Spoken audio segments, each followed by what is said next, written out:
see it.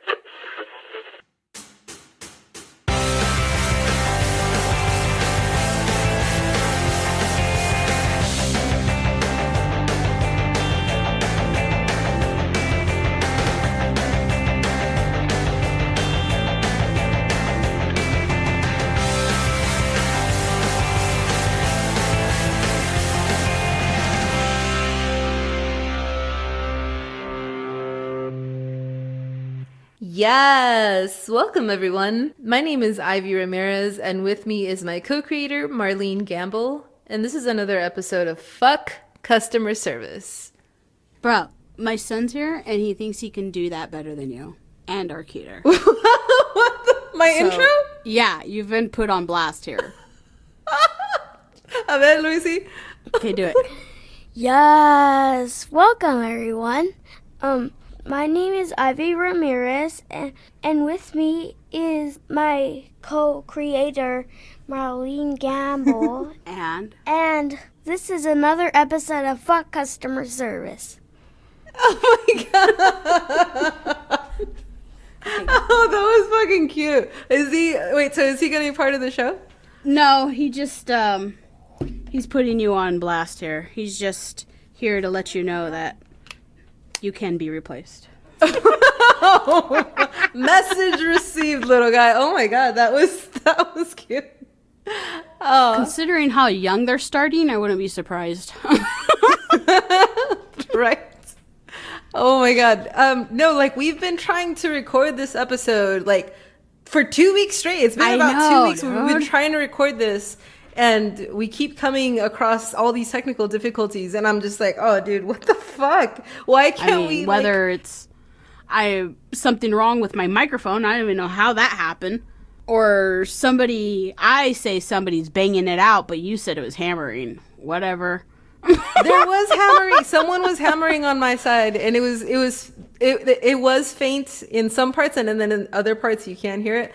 I almost want to keep that stuff in here, so that's probably going to end up on this episode just because it was so good. We've done so many takes of this episode that it's just a scramble of all of these different pieces into one. But I recently agreed to do something I wasn't necessarily going to fulfill or go through with, and I don't know if it's lying as much as it is having a change of heart. Kind of like those videos where they say my extroverted self made plans my introverted self was never going to keep. Basically that. Yeah. Like everything is just pulling you into the vortex of your dark room and warm blankets. It's like, come on.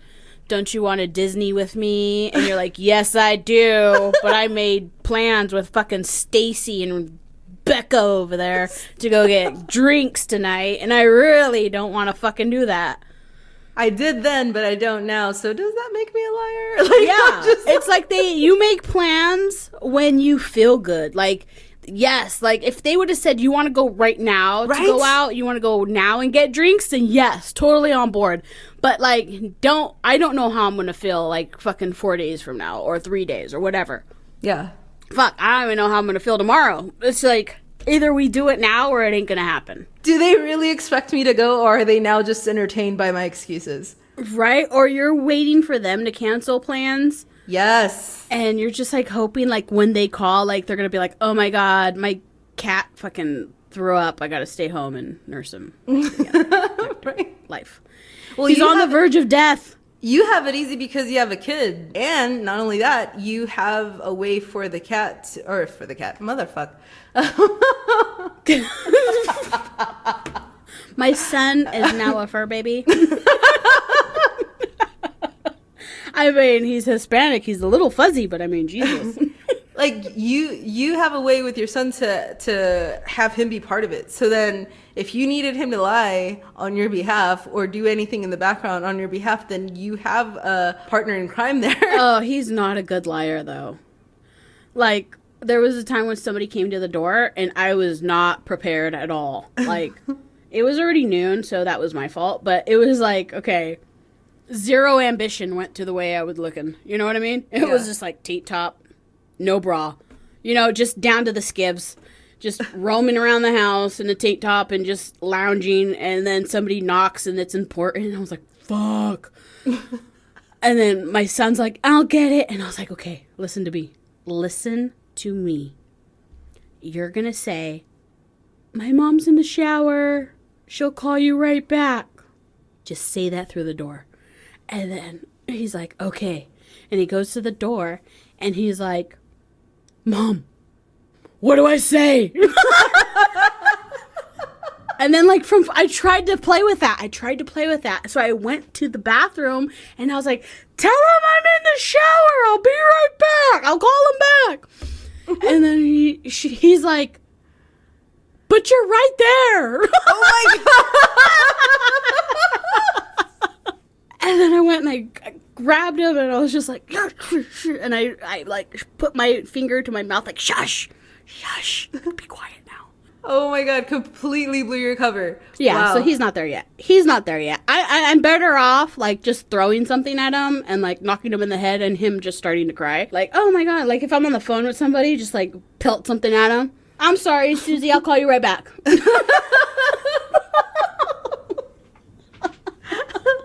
Little do they know you're over here maiming your child just to get out of whatever I know, it is that I'm they wanna like do. fucking putting a Lego in a slingshot.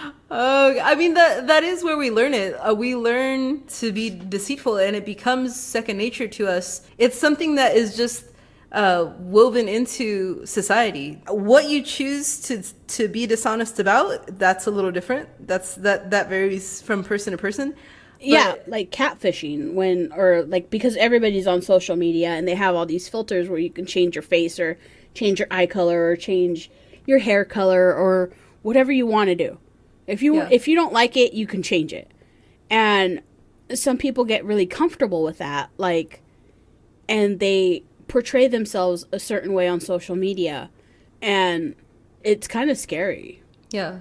Well, it was even scarier back then because you really didn't know who you were talking to. It's not like just a filter the way that it is now. It was completely different. Someone obese, someone disfigured, it did, like, not to say that those are bad things, but you know what I mean? Like you have an idea of the person you're talking to, and then you get there in person. I always think of this Nip Tuck episode where this girl is like asking the doctors to do an arm lift because she's meeting the love of her life and they met online and whatever, and she gets there and the guy's, a good 300 to 400 pounds, and she was like, I went and got an arm lift and shelled out money for that and other things, and you couldn't even keep yourself. Like she went through that whole process of changing herself, and you're not even who you say you are. Right. The way things were with catfishing is definitely a lot more intense. Now it's just a matter of filters, and they make them kind of obvious sometimes. Like, you can notice that, oh, it's just a filter, because like in some ways when you turn your face or if you close your eyes or you do something, then it is noticeable, like, oh, okay, that's just a filter. Yeah. But well, I mean, and then back in the day, I mean, it used to be like, oh, like if you weren't sure if somebody's catfishing you, you can say, hey, send me a pic, and then like wear a blue shirt. Like you can say that, and if they couldn't produce it, then it's like, yeah, you're full of shit. Yeah. Then you're full of shit and you don't really look that way. But now it's like with that filter, you can definitely like put up however many fingers they say or hold up the newspaper or whatever and be like, dude, this is me. When it's not. And then it's like, well, let's meet up. But then you can't because you fucking don't look that way. Right. They have those fucking the filters where you can play around, like you can be a dragon or you can be a cat or a bunny or something. So I'm pretty sure it's only yeah, I am not a cat. It's like, can you change a filter? I don't know how to do that. Weird. Oh my God. The fucking video, yeah. Yeah. I'm pretty sure a filter is going to come up and it changes the way your voice sounds too. Yeah. And of course, we're then obligated to keep lying, and it's really not worth the headache. Yeah. Like, one of the biggest things I've lied about is my name. Between the ages of, I want to say, 16 to 25, I had an alias. A little bit because of stranger danger, but mainly because, for whatever reason, people could not say my name. They would say Ivani, Ivuni, Ivone, like I don't know where they I don't know where this all of these things came from, but I'd even say it's Yvonne, like, you know, with a Y, and then they'd say Yvonne, and I'm like, no, but the Y isn't there, bro. It's Yvonne with an I. It's a Latin / French name or whatever. Yeah. And it became more of a courtesy to other people, like, oh my God, can you say Alexia or Alex or Lex or Lexi? Great. Call me whatever is easiest for you. Yeah. My husband is one of them that knew you as Lex. So usually when I'm like, oh, I'm going to go to Evie's house. Or like when I'm talking to my mom, I say, oh yeah, me and Evie, because she knows you as Evie, right? Right. So, and then she's like, oh, okay, how's she doing? You know, we like go on about that. But then my husband overhears and he's like, who's Evie? And then I'm like, oh no, it's Ivy. Me and Ivy. And then he's like, who's Ivy? I'm like, okay, they're all the same person. It's Lex. It's Lex. Yeah, I don't have 3 friends. I just have one. And I just have one cousin that was going through a phase. One cousin. When Yeah. when she was younger and she made up this alias. Yeah, I've realized that allowing all of these things just for the sake of other people accepting me makes me be inauthentic. Yeah, it's kind of like partiers and stuff. Like if they're known for huge parties or getting crazy on the dance floor or just like getting blackout drunk or, you know, like, and then it's like, no, I'm tired of doing that. Yeah. Then all of a sudden you start losing your following. You start losing the people who you typically hung out with, but they're only there for that fake. For that version of who you were. Yeah. Yeah, they were only there for the version of who you are, not for who you really are. Yeah, and I mean, and we all go through these phases. Like sometimes we feel like partying and sometimes we feel like, you know, staying at home and sometimes we feel like going out into nature and sometimes like we're able to be all those things, but I think the people that cling to just one side of you and then they see these other sides of you and it's just like, who the fuck are you? Like it's just some of the videos that I'm seeing recently are people tired of hiding their true self and now choosing happiness, and it's like, great, that's awesome, congrats, like I am a full like in support of all of that. But then they add, and I don't care how many feathers it ruffles because this has to be said or I just need to be me, and so fuck you. I love how many people I upset with my honesty. It allows me to control them, and it's just like, what? Okay, you lost me there, bro. Like, what the fuck? Right? Yeah. Like that has nothing to do with authenticity. Authenticity is not control. It's about liberation. It's you walking in your truth without explanations or needing attention or validation or any of that shit. Yeah. You're just being you, truly happy, and fucking, oh my God, do that. But the reason some people go out of their way to be extra is for the drama. So then it becomes this like divisive thing that you're only doing for the likes or the followers. You may not even feel the way that you're claiming that you're feeling, but you want the attention. Yeah. They're like saying, oh, well, I don't really care what you think. And it's like, yeah, you do, or else you wouldn't be saying you don't care what I think. Yeah. If it didn't bother anybody, then you wouldn't be doing it, because that's the kind of attention that they seek. And I mean, honestly, extra people are amazing, but it's like they're amazing when you're not seeking the attention. Like, there's a difference. And when you're trying to find that attention and trying to get everybody to look at you and, oh, look what I have or whatever, you know? I just did my nails, so I'm going to be snapping my nails, you know? So people could look at them. Yeah. And it's just like, no, you be authentic. Like, humble yourself with your extraness. Yes. And then when somebody notices, then I think that's more of a beautiful thing. Which, I mean, it reminds me of this thing that I read the other day, which is excessive attention seeking is a brain wiring response to early developmental trauma caused by neglect. Drama gets attention and makes the brain secrete endorphins, which are pain suppressing and pleasure inducing compounds. And that is 100% what fuels us. We love the drama because of the thrill. To an extent, I'm not saying everybody, but there are people on social media that do this purposely, like trolls. Fucking trolls. And see, I don't understand fucking trolls.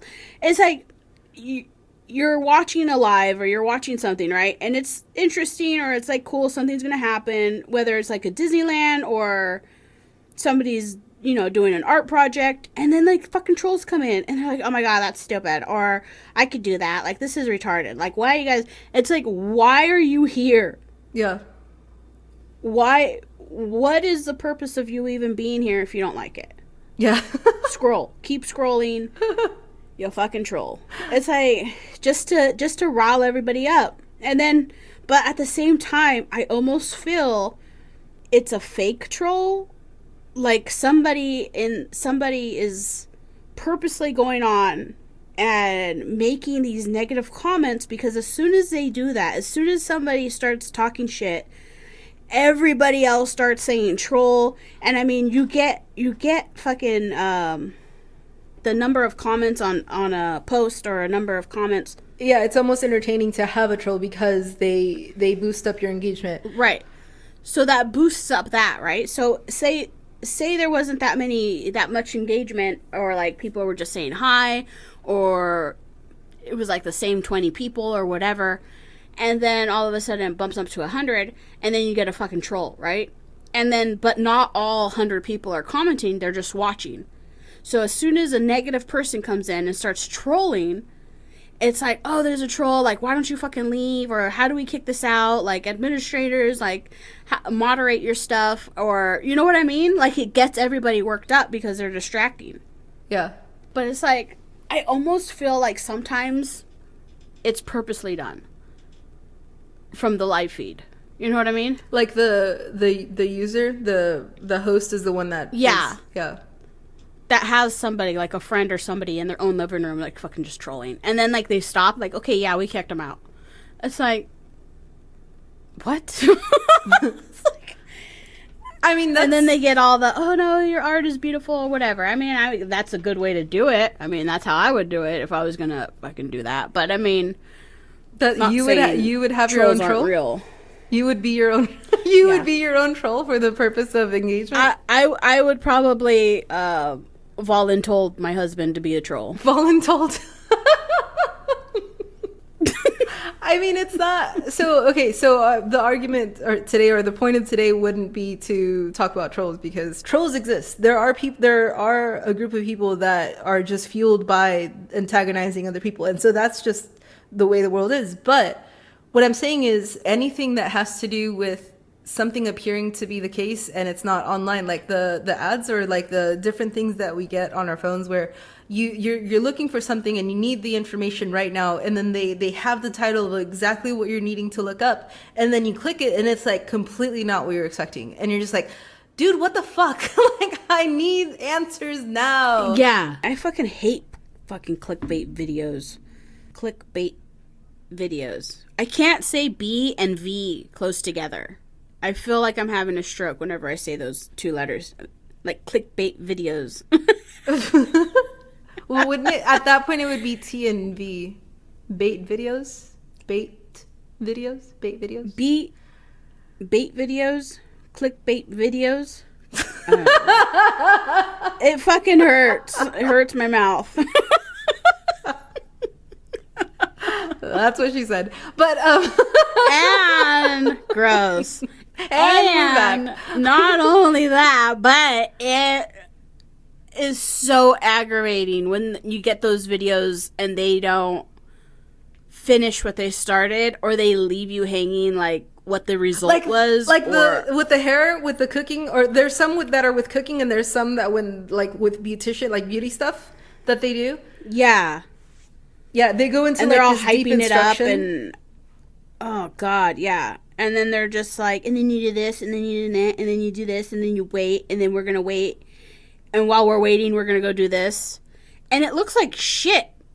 Like the entire process looks like shit, and you're just like holding on because one, you either want them to taste it and get their real reaction, and you know, God, you know that fucking doesn't taste good, but they're over there just playing it off, or the video cuts off and you don't get to see the end. I think like, those are the worst. The cliffhanger ones are the worst. Yeah, those are the fucking worst. Those are the fucking worst. And then there's not even a part 2. Yeah. And then I'm like, left there with my emotions, and I'm like, yeah, you know what? That video fucking sucked so hard. I'm kind of glad I wouldn't post a fucking part 2 either. It's fucking garbage. Yeah. If I'm given the option to be truthful about something, I would choose the honesty over creating a web of lies and making that larger, because then I'm having to remember the lie that I told on top of that lie, on top of that lie. And it's just like, I can't, dude. It's too much work. This is why I'm not the type to just like have a side person, because it's all of this shit just, it piles up and then it's overwhelming, and I'd rather not. Yeah, I mean, it gets overwhelming. I mean, I'd rather be angry over the truth than be led on by a lie. Yeah. It's like that saying where, oh, if things were different, you're sacrificing your happiness for the sake of being with someone else, whether that involves kids or not. Like, you're having to sacrifice your happiness, and then you're uttering the words, if things were different, as if there's nothing that you can do about it. And I know that cases vary, and in some cases you may really not. You may really be stuck with that person and whatever. But I think that if it ever gets to that point, do an inventory of your life, because something's wrong. Yeah, and then it feels even more like shit because you had to dig, or not dig, but I mean, you found out the truth. And it's like, why didn't you just tell me? Why put me through all this deceit and stuff and not just tell me what you felt, or like what you were going through? Yeah. If the person that you're with isn't the person you want to commit to, have that conversation. That was like that fucking comedian that I sent you a video of. I don't know his name, but he's like saying that usually the person who cheated is like, I made one mistake, and you can't Yeah. You can't forgive one mistake. I cheated one time. And it's like, it's not one time. It's you chose to text that guy or DM him or hit him up, or they hit you up and you chose to reply. You chose to meet up for drinks. You chose to go to his house. You chose, you chose to start making out. You chose to take off your clothes. You chose to take off his clothes. And then you chose to do what you did. And that's not one mistake. That's like a whole line of fucking mistakes that it's just like a fucking snowball effect, right? Yeah. That's intense. Dude, like it was just one little mistake. Just one little mistake. It's like, no, that's a whole fucking buffet of mistakes. Buffet, dude. No, for real though, because it's exactly that. Like you're pleading now with the person that you're with, like, oh my god, I'm so sorry, I can't believe that I did that. Please forgive the one mistake. And it's like, no, bro, you like there was so many things wrong with what you did that. It's not just one thing. Like, if you don't want to fuck someone else, guess what? You don't fuck someone else. Like, that's it. Yeah. If you don't want to do the drugs after you call your dealer, just don't do. Like, you have so many opportunities when you're quote unquote falling off the wagon, that you can stop at any moment. You could stop. And so, like, basically, what we're saying is, just be you. In any way, shape, or form, just be you. Because if you have to go through the facade of presenting yourself in a way that isn't, you're gonna be met with opposition at some point down the line. You're gonna crash into a wall, and it's gonna be that much harder to get through because of all of the lies that led you there, or all of the dishonesty that led you there. And there was this quote by Abraham Lincoln that, which I don't know if it was because there's all these quotes online nowadays that have people's names tied to them, but they didn't really say that. But anyway, right. I digress. But there was this one quote that says, you can fool all the people some of the time, and some of the people all the time, but you can't fool all the people all the time. So if you get to that point where you're no longer happy, and now not only did you miss that window of having the conversation, but you're just fully intent on living this double life, like that, what does that say about you? It says you're a piece of shit. Fucking piece of shit. No.